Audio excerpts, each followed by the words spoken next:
not this one, but the last one, against President Obama. Race has become an issue. I would make the argument because President Obama has elevated the issue of race and really made it a much more divisive issue. I understand his sensitivity to that issue, but I think he has brought it on the stage and has not handled it well, and I think that's hurt. I don't think there was any racism until Obama got elected. That we never had problems like this. You know, I'm in the real estate industry. There's none. Now, you know, with the people with the guns and shooting up neighborhoods and not being responsible citizens, that's a big change. And I think that's the philosophy that Obama has perpetuated on America. And if you're black and you haven't been successful in the last 50 years, it's your own fault.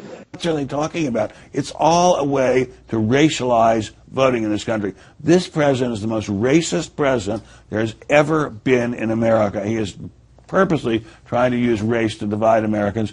Anyone who investigates it even a little bit knows it's hog. Breaking down. At the same time, he kind of used his race as a novelty to get elected, but then when he got elected, he's like, oh, you know, they hate me because I'm black. So I think you can't have it both ways. I would like the president, I think he has tried to forge a discussion on race, but I feel like there are a lot of people that can't participate in the discussion. Katie.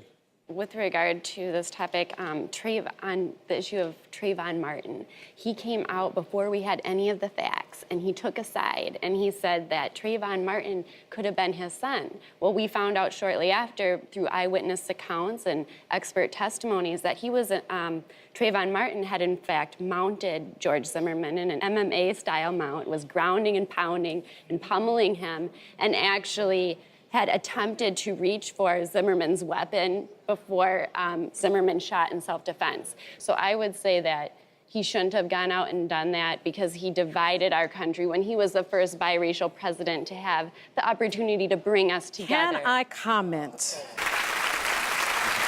Well, I would say as a millennial that the reason why Donald Trump is doing better than all the other GOP candidates, including Jeb Bush, who supports a path to citizenship among the millennial generation and among women, is because they've grown up watching The Apprentice and they've seen that he's had many minorities on that show and he's praised them and he's promoted them and helped advance their careers, not only within The Apprentice, but also within his real estate company. So I don't think that he's racist. I think that his statements have been taken out of context by the media, as Crystal was alluding to.